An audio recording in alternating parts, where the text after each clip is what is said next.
Welcome to Ask GMBN Tech. Whoa. It's GMBN, not GMBN Tech, Doddy. Keep forgetting. Yeah, welcome to Ask GMBN. So this is our weekly Q&A show. You get to ask the questions and we answer them. Get your questions into the email on the bottom of the screen there, and you can add them in the comments. Just use that hashtag Ask GMBN. Right, so first up this week, Jess, we got Cool Man Guy. Ooh, cool. I ride a 2019 Giant ATX2 size medium with 27.5-inch wheels. Okay. It's a little bit too tall for me, and I want to cut an inch or two of the seat post. Thoughts? Okay, so that's a hardtail. Yep. Now, I mean, it depends how high you are or tall you are. You might be a bit vertically challenged.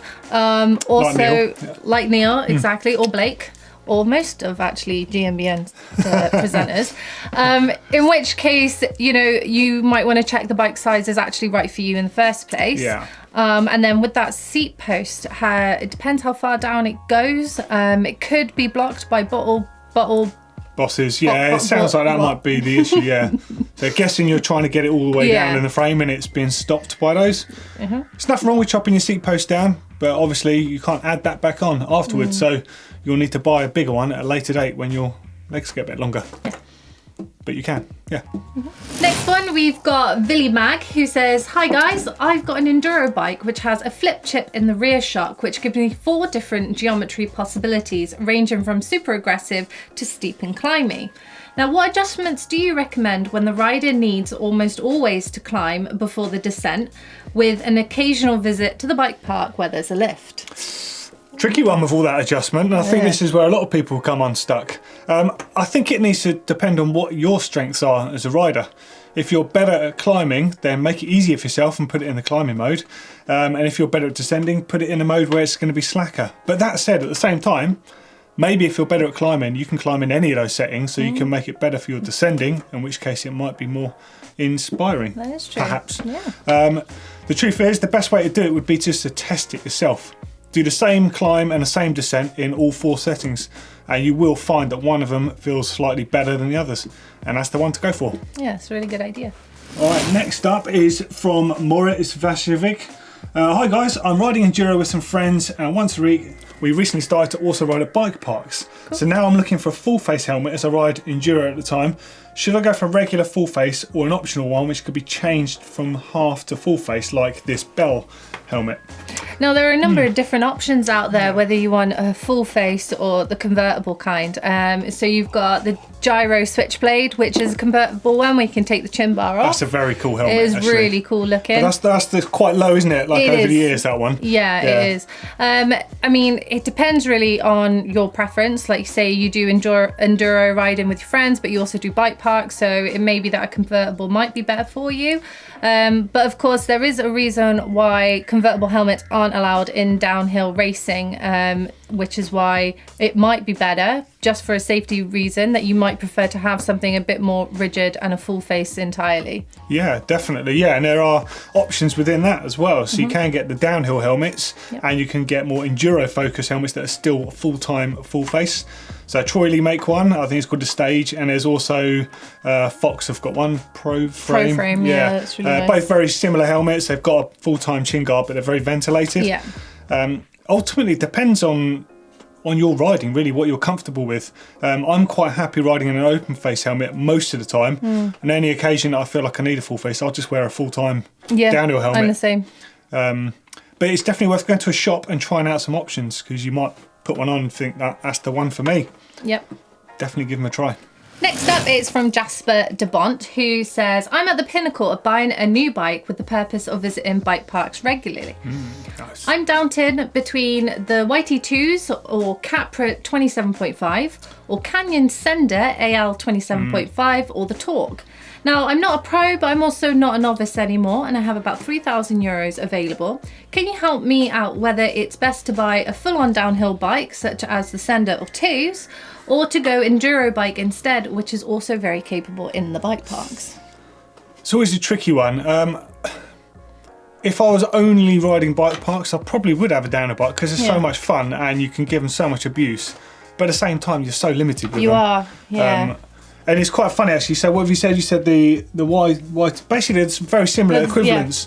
in what you said there between the Torque and the Capra, the Churus and the Sender. So I had a Sender for a while, I had one for Whistler, amazing bike, but the other bike I took with me, a Nukeproof Mega, I ended up riding it way more because you could ride out the park, ride anything basically.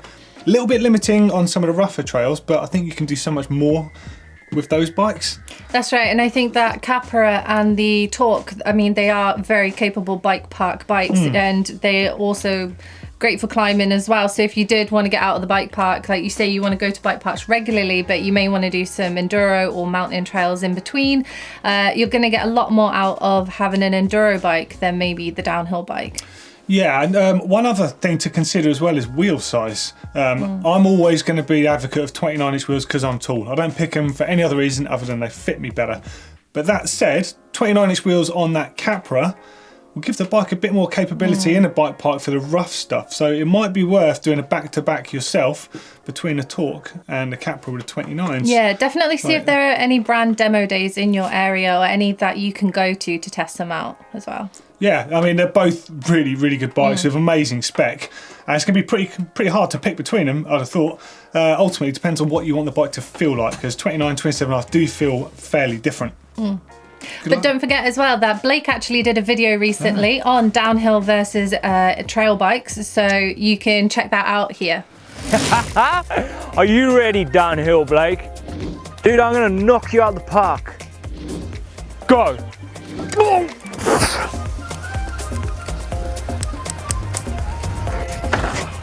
You can see by the split screen how fast the trail bike accelerates straight out the gate and up to speed. That's 1-0 to trail bike. All right, next up is from Alco Samwell. Hi guys, loving the videos. I've got a question about rim tape when going tubeless.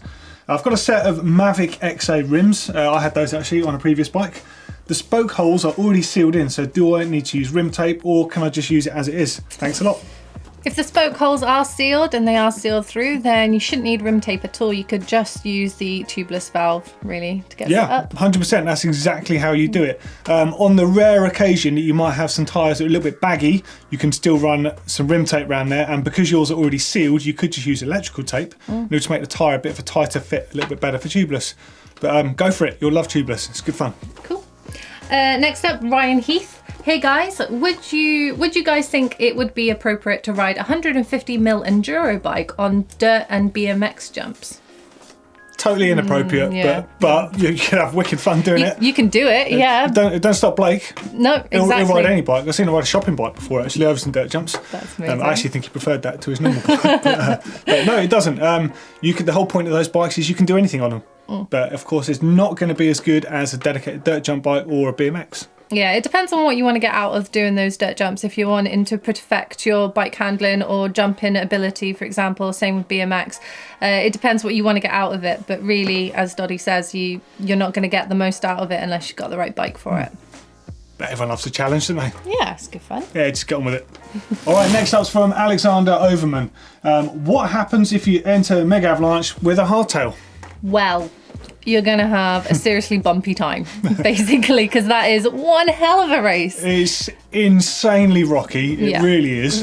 I have seen people riding hardtails there. Admittedly, it doesn't look that much fun. It looks more like crisis management. It looks like a survival game more than anything. You can do it, but in fact, just going to throw you to this video of Blake doing a Megavalanche. So just to put this into context, Blake was riding a 29er Nukeproof Mega, and he kept destroying wheels and tyres. That's with suspension. Check it out. Oh, sick, dude!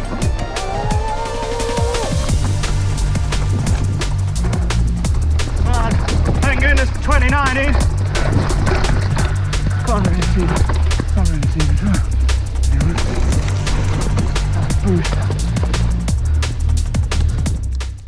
Next up, we've got a question from Jacques, who says, do downhillers ride clipped in? And if so, are there any who don't?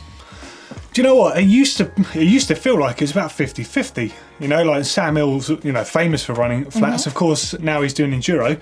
There's not that many these days, I think. There's Conor Fearon and Brendan Fairclough. I think Brooke McDonald used to ride flats, at least some of the time. He's clipped in most of the time. Even Chris Kovarek has been caught riding clips these days. I'm sure he wouldn't appreciate us observing that, but I don't know, to be honest. No, I can't think of any off the top of my head, not from aside from the obvious. I'm sure, of course, like, I don't think there's anything that's better. I just think you're seeing that more people are getting better results with clips, because it's up to you ultimately as a rider. Ride what feels best for you.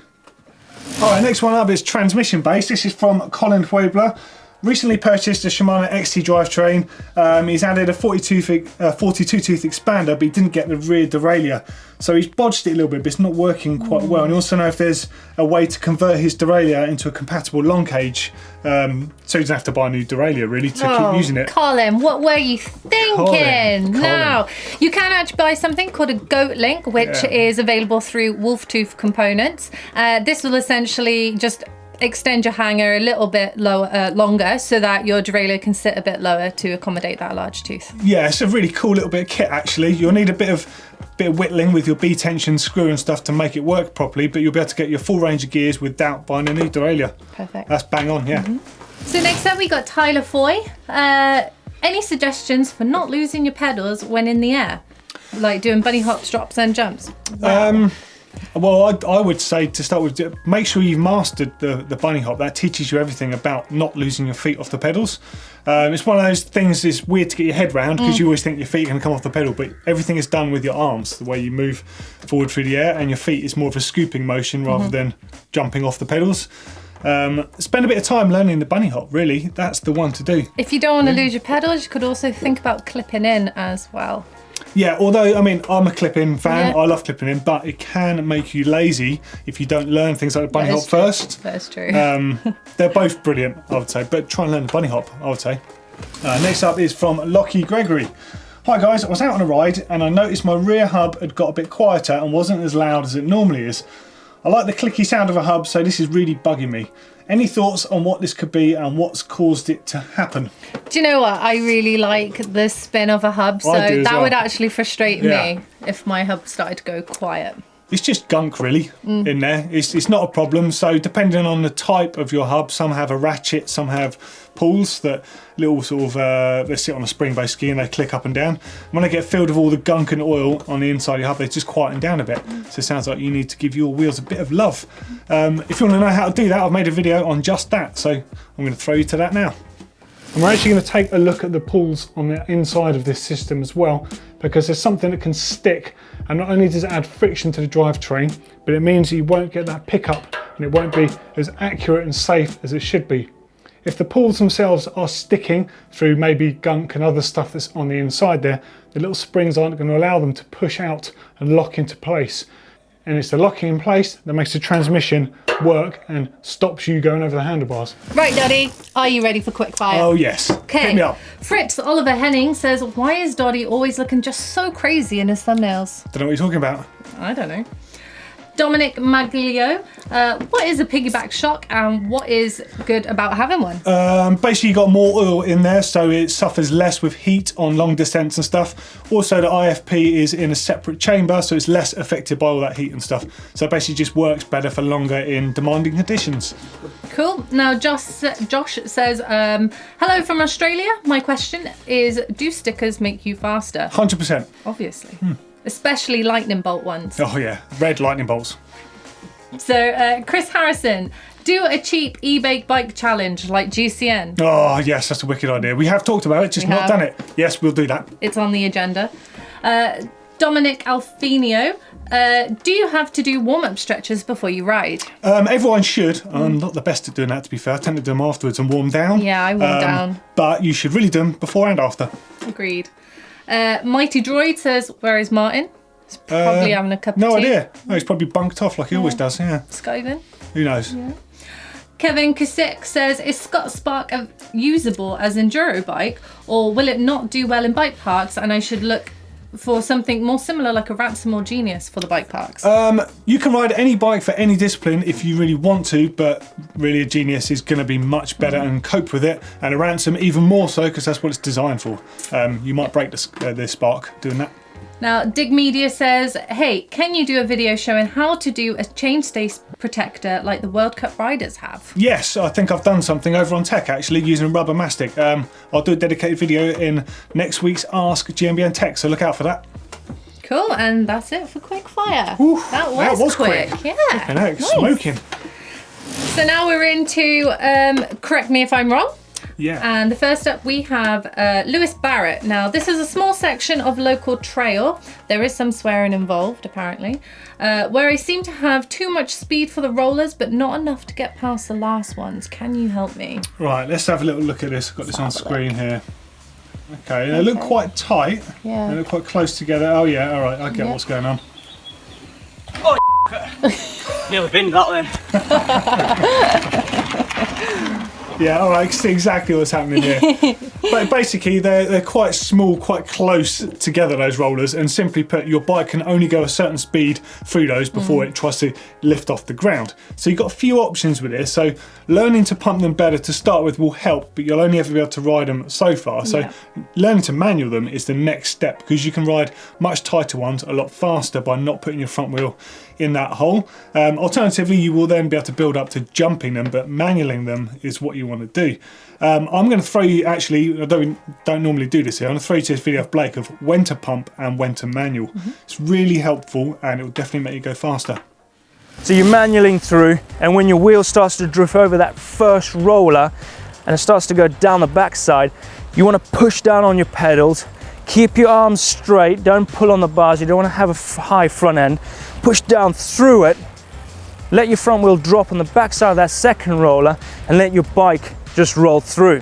There we go, that's the end of Ask GMBN for another week. Don't forget to get your questions in and leave us some comments below. For a couple more great videos, click down here if you want to do a rider profile with Nico Vink. Yeah, and click over here if you want to find out what clipless mistakes you should be avoiding. Oh, there's loads of those. So many. Yeah. Don't forget to subscribe to GMBN, and of course, if you love us, give us a thumbs up.